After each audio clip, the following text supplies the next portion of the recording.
오늘 성경을 보면서 여러분 디모데 전후서 그리고 디도서는 우리가 교회를 내다보게 하는 중요한 성경입니다. 교회 안에 하나님께서 어떤 사람들을 세우시며 어떤 사람들로 통하여서 교회가 교회 되게 하시는 날을 먼저 내다볼 수 있도록 하나님께서 기회를 주시는 거죠. 오늘 본문 속에도 어제도 등장했던 여러 교회 안에 사람들이 있었지만 오늘 특별히 집사님에 대한 이야기를 말해주고 있습니다. 교회 안에 여러 가지 직분을 담당하는 분들이 있습니다. 교회 안에 여러 가지 사명들과 사역의 자리가 있습니다. 그 자리에서 어떻게 그 사람이 살아가는지에 따라서 그 사람이 어떻게 교회 안에 영향력을 발휘하는지에 따라서 그 교회는 온전한 교회가 되든지 아니면 교회가 연약한 교회가 되든지 결정될 것입니다. 여러분 오늘 성경 속에서 나타난 집사님들의 이 자격들을 보면서 여러분 어떤 생각을 하십니까? 여러분 저는 20대 때 꿈꿨던 게 있었다고 말씀드린 적이 있었습니다. 20대 제 꿈은 장로가 되는 것이었습니다. 진심으로 장로가 되는 게 제 꿈이었습니다. 그때 제가 꿨던 그 꿈은 교회를 사랑하는 마음을 제 속에 주셨던 그 하나님께 그런 고백을 드렸습니다. 하나님, 서대구 제일교회에 좋은 장로님이 되면 좋겠습니다. 라는 기도를 드렸었던 적이 있었습니다. 그 이유는 교회 안에 한 사람의 장로가 잘 세워지게 되니까 그 교회 안에 선한 영향력이 너무 많더라는 거죠. 그 한 사람의 장로님으로 인해서 교회 안에 여러 가지 유익들을 참 많이 보게 되더라는 거죠. 근데 반대로 저희 교회는 그런 분들이 계시지 않았지만 한 분의 장로님으로 인해서 교회가 굉장히 어려워지는 것도 반대로 보았기 때문에 한 사람 장로님이 교회 안에 든든히 잘 세워져 있다는 것은 그 교회에 있어서 참 복된 일이겠구나라는 생각을 했기 때문이었습니다. 물론 하나님께서 제게 다른 길을 걷게 하셨고 사명의 자리에서 그 일을 감당하게 하시고 교회 사랑하고 교회 세워가는 일들을 다른 차원에서 세워가고 계시지만 여전히 그때의 기억은 제 속에 남아져 있습니다. 제가 사랑하는 선배 중에 한 사람도 이런 이야기를 하더라고요. 나도 교회 장로님 되는 게 꿈이다. 그 형이 지금은 안수 집사가 되어 있습니다. 그리고 그 형님은 아직도 계속적으로 그 꿈을 꾸고 교회를 세워가는 것에 대해서 여전히 기도하면서 교회를 섬겨가고 있습니다. 작년에 회장을 4번, 5번을 연달아 하면서도 죽을 것 같다라는 얘기를 제게 들려주었던 그 형님이 입을 뒤집어 쓰고 울었다 그런 얘기까지 하더라고요. 작년에 회장 또 시키니까 죽을 것 같다고. 그런데도 불구하고 그 다음 주에 와서 툭툭 털고 다시 열심히 그 일들 가운데 섬겨가는 것을 제가 보고는 저분이 장로님이 되면 저 모습 그대로 장로님이 되면 저 교회는 진짜 복되겠구나 라는 생각을 했어요. 여러분 제가 양육 고급반을 진행을 하든지 제자반을 진행을 할 때 이렇게 질문을 하고 권합니다. 여러분은 교회 아주 좋은 권사님 되십시오. 지난번에 여자 제자반을 제가 성인 제자반을 인도할 때 여집사님들에게 이런 소리 하니까 나는 권사 안 될 겁니다 그러시더라고요. 나는 권사 안 될 겁니다. 왜요? 그러니까 머리 아파 복잡해요 그러시더라고요. 머리 아파 복잡한 걸 포기하면요 그 교회는 교회 되는 것을 포기해야 합니다. 머리 아파 복잡한 것을 고민하고 함께 씨름하는 좋은 권사님들이 계셔야 그 교회가 정말 아름다운 교회로 세워지게 돼요. 좋은 장로님들이 좋은 집사님들이 세워져야 여러분 그 교회가 건강하고 아름다운 교회로 세워집니다. 여러분 이 자리에 계신 여러분 모두는 아름다운 집사님, 아름다운 권사님, 아름다운 장로님 다 되실 수 있기를 주님의 이름으로 축원합니다. 예. 다시 보낼까요? 우선 여러분 이 고민들요 진지하게 하시고 기도하는 마음으로 이 말씀을 품으십시오. 그래서 이 말씀들을 오늘 읽고 묵상할 때마다 여러분 교회를 꿈꾸세요. 여러분이 젊은 날 우리가 교회를 꿈꾸지 않으면 교회가 바닥을 치게 되어 있습니다. 이 시대의 교회가 참 많은 어려움을 겪고 있잖아요. 어제도 국민대 토론회 다녀오면서 너무 안타깝더라고요. 그 현장에서 들려지는 여러 가지 이야기들과 토론이라는 명목 하에 싸우는 그 장면을 보는데 참 마음이 아프더라고요. 교회가 과연 교회의 됨이 제대로 드러내지고 있는가? 교회의 소금됨이 제대로 드러내지고 있는가? 교회의 빛됨이 드러내지고 있는가? 우리는 모이는 교회일 때 공동체적인 교회의 역할을 감당하게 될 거예요. 세상 가운데 모이는 교회로 우리가 제대로 소금의 역할을 감당한다면 공동체적으로 해야 하는 소금의 사명을 감당할 수 있겠지요. 또 공동체적으로 교회의 빛됨이 드러나게 된다면 세상 가운데 예수 그리스도를 빛으로 드러내는 아름다운 등대의 역할을 우리가 감당할 수 있겠죠. 그러나 모이는 현장 속에 공동체적인 소금과 빛의 역할을 해야 함과 동시에 우리는 흩어지는 교회로서의 빛과 소금의 역할을 해야 합니다.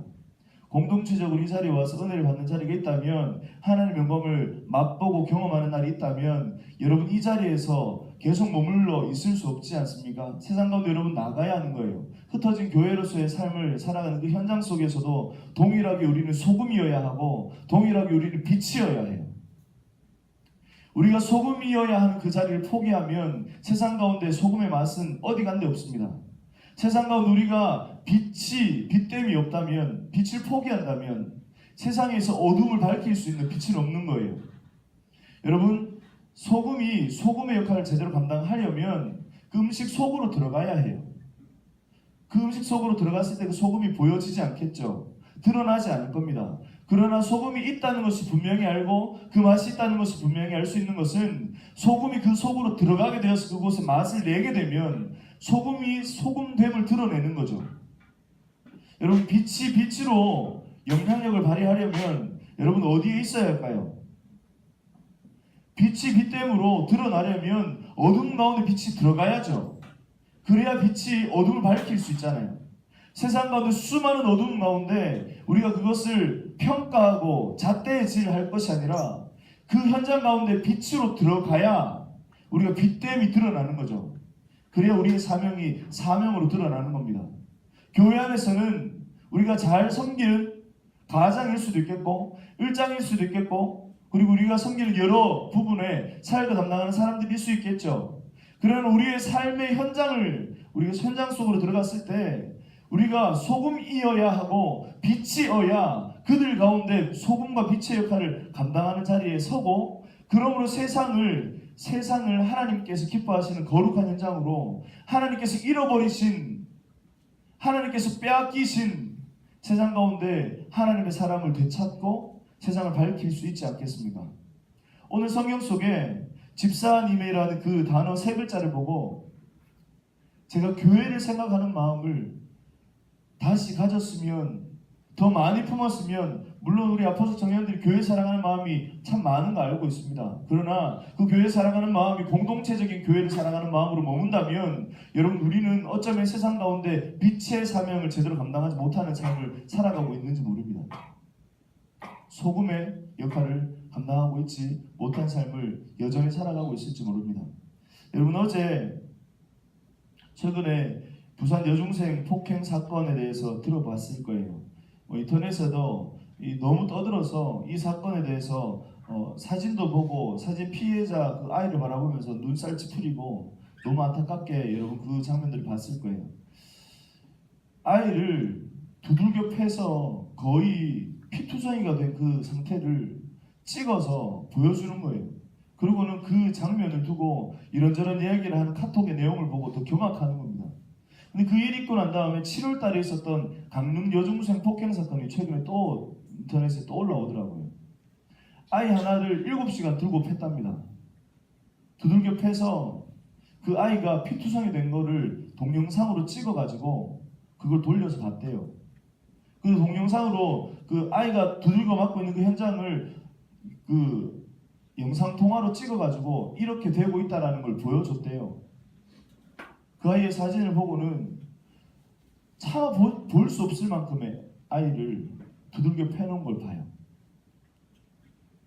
여러분, 이 시대를 보면서 로마서 3장 9절에서 18절에 있는 죄 아래 있는 사람의 상태를 생각하게 돼요.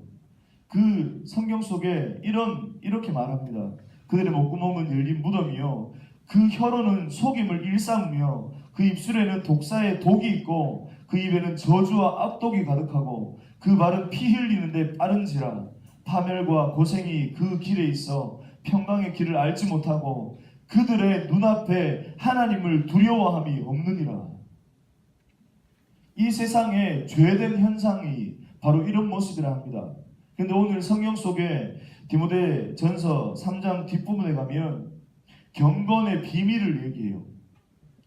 16절에 보면 크도다 경건의 비밀이여 라고 얘기를 합니다. 여러분, 여기에서 말하는 경건이라는 그 말은 9절에 나오는 믿음의 비밀과 같은 의미로 사용이 되었고, 고린도전서 4장 1절에 보면 하나님의 비밀을 맡은 자라는 그런 의미와 유사하게 사용이 되었습니다. 그런데 여기에 경건이라는 그 단어가 헬라어로 유세베이아라는 단어를 쓰는데, 여기에 유라는 앞에 쓰여진 이 글자는 뭐 좋다, 잘, 뭐 좋게 이런 의미로 쓰여지는 단어이고, 그 뒤에 세베이아라고 하는 그 말은 하나님과 함께하는 것, 이런 의미를 그 속에 포함시키고 있어요. 그러니까 세베이아 안에 하나님께 예배하고 경배한다라는 것이 표면적으로 드러나지만 그 속에 하나님과 함께하는 것을 의미를 담고 있고, 또한 동시에 하나님에 대한 존경의 의미를 그 속에 담고 있습니다. 그 말은 하나님께 예배 잘 드리는 자, 하나님께 존경함을 잘 표현해서 올려드리는 자, 이런 의미예요. 조금 더 쉽게 우리가 표현을 하면 하나님을 늘 의식하고 살아가는 사람의 상태를 경건이라고 말하는 겁니다. 그 경건의 비밀이 있다는 거죠. 경건한 자의 삶의 비밀이 있다는 겁니다. 경건한 사람의 삶을 통해서 드러내게 되는 하나님의 역사가 있다는 거죠. 이를 통해서 우리에게 주시는 그 마음을 우리가 잘 생각해 보아야 합니다. 이 시대 가운데 우리가 경건을 얘기하고 이 시대 가운데 경건함을 드러내려고 하면 거룩함을 세상 속에 흘러보내야 해요. 우리의 삶 속에 가지고 있는 이 모임 공동체 안에 가지고 있는 이 거룩함이, 이 경건함이, 이 하나님과 동행하는 그 삶이 세상 가운데도 계속적으로 연장되어서 세상 가운데 그 거룩함이 드러내져야 한다는 거죠. 거룩이 무슨 의미입니까? 거룩이라는 단어의 의미가 구별이라는 의미잖아요. 세상과 달라야 한다는 거죠. 세상과 달라야 하는 삶은 어떠해야 할까? 그것을 우리가 늘 고민하고 살아가야 한다는 겁니다. 세상 가운데 그들과 동일하지 않고 그들의 삶과 다른 삶을 살아가는 것. 베드로후서 2장 6절에 보면 소돔과 고모라 성에 대해서 얘기하면서 그 성을 멸망하기로 정하여 죄가 되게 하사 후세에 경건하지 아니할 자들의 본을 삼으셨답니다. 그 앞서 말하는 5절에 보면 노아의 이야기를 드러내면서 동일하게 경건하지 아니할 자라는 표현을 사용하고 있습니다. 여러분, 경건하지 아니할 자, 이 말의 의미를 불경건하게 생활을 하게 될 자라는 말로 바꿨었고, 그 말이 하나님께 대한 경외함이 떨어진 상태, 하나님을 무시한다는 거죠. 처음에 말씀드렸던 로마서 3장이 말했던 그 고백처럼 하나님께 대한 두려움이 없다고 얘기하는 거예요. 하나님을 향한 무서워함이 없다는 거죠. 어제도 그 공청회 대토론회를 보면서 이 시대 가운데 하나님을 두려워하는 사람이 너무 없구나. 이 시대 가운데 악함의 그 끝 현장을 우리가 보고 있구나. 그 이야기가 다루어지는 것에 분명히 악함이 있는데도 불구하고 그것을 보지 못하는 거죠. 아니, 어쩌면 보고 있음에도 불구하고 그들의 기득권 때문에 그것을 없는 것처럼 넘어가고 있는 것은 아닌가. 사랑하는 여러분, 하나님을 향한 두려워함이 없는 그 현장, 말세, 하나님을 두려워함이 없는 그 삶의 현장, 혹시 우리 속에 그런 모습이 없는가를 돌아보아야 합니다. 오늘 이 성경 속에 나타난 경건에 대한 이야기, 대토론회를 홍보하는 현수막과 광고 문구에 마틴 루터 킹 목사님에 대해서 그분이 하셨던 말을 언급해 놓은 그 글을 보면서 정말 그렇구나라는 생각을 했습니다. 역사는 이렇게 기록할 것이다. 이 사회적 전환기의 최대 비극은 악한 사람들의 거친 아우성이 아니라 선한 사람들의 소름 끼치는 침묵이었다. 어쩌면 선한 사람들의 침묵하고 있는 그 자리가 소금의 자리를 포기하고 있는 것은 아닌가. 선한 사람이라고 말하는, 나는 악하진 않아 라고 얘기하는 그 사람의 조용히 우아하게 나는 피 묻히지 않는 그런 현장이 어쩌면 빛의 역할을 포기한 소름 끼치는 현장이 아닐까라는 생각을 하게 됩니다. 15절에서 분명히 하나님의 집이라는 말을 언급했고, 여기에서 드러내고 싶어하는 것은 결국에 교회의 거룩함과 경건함입니다. 여러분, 교회라는 말을 다시 말씀드리지만 교회는 건물이 아니라 사람이에요. 교회는 건물이 아니라 사람이라 한다면 모이는 교회만 교회가 아니라 모여 있었던 예수 믿는 사람들이 삶의 현장으로 하나하나 흩어지게 되었을 때 그때에도 동일하게 교회여야 한다는 거죠. 모여 있을 때는 교회의 힘이 발휘되지만 흩어져 있을 때는 교회의 힘이 발휘되지 않는다면, 성경에 말씀하신 세상 속으로 너희 들어가서 소금과 빛의 삶을 살아라 말씀하시는 예수님의 그 음성은 귓등으로 스쳐 지나가는 말로 우리에게 의미로 남겨지게 되겠죠. 여러분, 오늘 이 자리에서 예배드리고 나면 여러분 어디로 가십니까? 여러분, 오늘 이 자리에서 예배드리고 나고 기도하고 난 다음에 여러분 어디로 가십니까? 여러분 가정으로 돌아가고, 여러분의 일터로 돌아가고, 여러분의 공부하는 학교로 돌아가고, 또 취업을 준비하고 있다면 여러분이 혼자 씨름하게 되는 그 공부하는 현장으로 가게 되겠지요. 그 자리가 어디이든 상관없습니다. 그 자리가 얼마나 많은 사람들에게 영향력을 미치는 탁월하고 영향력이 큰 자리인지 그것은 별로 문제가 되지 않아요. 다만 한 가지 중요한 것은 그 현장 속에서 오늘 만나지는 사람들을 향해서 내가 소금인가? 오늘 내가 만나지는 사람에게 내가 빛인가? 그것이 문제라는 거예요. 모이는 교회와 더불어 흩어지는 교회로 우리를 부르셨는데 세상 속에서 우리를 불러 들이셨습니다. 세상 속에서 죄악투성이 덕지덕지 더럽혀져 있는 인생을 하나님 부르셔서 거룩한 하나님의 교회로 세우셨어요. 하나님의 영광을 보게 하시고 은혜를 경험하게 하셨어요. 그리고 난 다음에 하나님께서 다시금 말씀하십니다. 세상으로 나아가거라. 세상으로 동시에 보냄을 받은 공동체, 그것이 교회입니다. 여러분, 세상 가운데 나아갈 때 우리가 얼마나 탁월한 존재인지 지금 그것은 잘 드러나지 않을 수 있습니다. 그러나 우리의 삶의 끝에, 우리의 삶이 결산되는 그날 분명히 하나님께서 우리를 평가하시며 세상에 있는 사람들의 입을 통해서 진짜 예수 믿는 사람인가 아닌가를 드러내고 평가하게 되겠죠. 제가 참 존경하는 분 중에 월남 이상재 선생님이라는 분이 있습니다. 이분이 53세에 예수를 믿었어요. 감옥에서 던져진 그 성경을 읽고는 예수님을 믿게 되었습니다.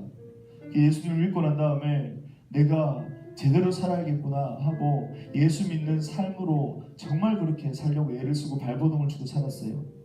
그러니까 그분의 영향력이 엄청나게 많이 남겨졌는데 그 한 가지 참 많이 감동적인 사건이, 그분이 돌아가셨던 그 장례식 현장에 모인 인파가 20만 명이었대요. 장례식에 참여하기 위해서 경성에 몰려들었던 사람이 20만 명이었대요. 당시에 경성 인구가 30만 명이었답니다. 30만 명 전체 인구 중에 20만 명이 그분의 죽음을 보고, 이야, 이 나라에 큰 별이 섰구나라는 생각을 하고 그렇게 안타까워했다는 거죠. 그분이 종지교회라는 교회를 세웁니다. 그 교회는 한국의 토착교회로 굉장히 유명한데, 한국인이 스스로 세워진 교회 중에 아주 유명한 교회로 지금도 남겨져 있습니다. 예수를 제대로 믿고 내가 빛으로 살아야겠다, 내가 예수를 제대로 믿고 소금으로 살아야겠다, 그 현장에서 자신이 맡겨진 그 가르침의 현장에 최선을 다하고 빛으로 사니까, 소금으로 사니까 사람이 변하더라는 거죠. 사람에게 영향력이 미쳐지더라는 거죠. 얼마나 큰 덕이 그 속에 남겨져 있을까요? 그런 분이 지금 계시다면, 지금도 이 한국 교회 가운데 그런 분들이 있어서 영향력이 계속 미쳐지고 있다면, 그런 분들이 이 아포스톨 공동체 안에서 나올 수 있다면 여러분 불가능할까요? 아니요. 그 규모 문제가 아니라 그런 삶으로 살아드리는 사람이 이 아포스톨에서도 나와야 하고, 이 자리에 기도하는 이 설교를 듣는 여러분들 속에서도 그 사람들이 나와야 한다는 거예요. 여러분, 장기래 박사님도 잘 아실 겁니다. 한국의 의료보험이라는 그 제도가 제대로 시행되기도 되도록 했던 결정적인 역할을 했던 분. 이분 예수 정말 잘 믿는 분이었어요. 정말 긍휼히 여기는 그 마음으로 환자를 사랑하고 예배를 드리고, 주일날 예배를 드리고 세상 가운데 나아가 자신이 맡아 있는 일터에서 정말 긍휼이 무엇인가를 보여주는 삶으로 살았던 이 한 사람을 통해서 한국에 지대한 영향력이 미쳐졌잖아요. 사랑하는 여러분, 여러분들이 장기래 박사님이 되지 못할 수 있습니다. 여러분들이 이상재 선생님이 되지 못할 수 있습니다. 그러나 그것이 문제가 아니고, 여러분의 삶에서 나는 오늘 어떻게 살 건가? 나는 오늘 어떻게 소금과 빛의 역할을 감당하며 살 건가? 나는 그만큼 캐파가 넓지 않은데, 나는 그만큼 영향력이 없는데, 여러분 그래도 괜찮습니다. 하나님께서 우리를 향해서 큰 사람이 되라, 거대한 사람이 되라, 많은 영향력을 미쳐라 이렇게 말씀하지 않으셨고, 우리의 주어진 현장 가운데 너는 빛으로 살아주지 않을래? 너는 소금으로 살아주지 않을래? 그렇게 말씀하시는 거예요. 오늘 우리의 삶 가운데 이 고민이 계속적으로 이어져서 우리의 삶의 그 끝에 우리 주님 앞에 영광스럽게 서게 되고, 세상 가운데 빛으로 소금으로 기억 남아서 우리의 있는 그 일터의 현장이 빛으로 밝혀지게 되고, 우리의 있는 그 학교의 현장이 소금으로 맛을 얻게 되는 그런 놀라운 일들이 우리 가운데 있기를 간절히 소원합니다. 같이 한번 기도하실까요? 오늘 본문에 주신 교회 안에 직분 또 사명을 담당하는 그 자리를 두고 우리 같이 한번 기도하면 좋겠습니다. 하나님, 내게 섬기는 그 자리를 오늘 성경에서는 집사님이라는 이름으로 드러내 주셨지만, 내게 허락하신 지금 나의 맡기신 그 사명은 교회 이런저런 일들을 돌보는 것입니다. 혹시 그 섬김의 자리가 없다면 섬김의 자리에 저도 나아가 설 수 있게 도와주십시오. 하나님의 교회를 교회되게 섬겨 나가는 일에 저도 작지만 함께하게 도와주십시오. 기도해 주시면 좋겠고, 여러분들 앞으로 장차 나아가 이 교회와 이 나라 민족의 또 교회 가운데 귀하게 쓰임을 얻는 그런 일들이 내 가운데 있게 도와주십시오. 그 자리를 꿈꾸고 교회를 세워가는 일에 여러분 우리가 나아가 서야 합니다. 그 일들을 위해서 기도해 주시고, 또 우리의 삶 가운데 하나님 경건의 삶을 살아가게 도와주십시오. 거룩한 자의 삶을 살게 도와주십시오. 하나님, 나의 삶 가운데 빛된 삶으로, 소금된 삶으로 살아갈 수 있도록 인도하여 주시옵소서. 같이 한번 이 시간 기도함으로 나아가시겠습니다. 기도합니다.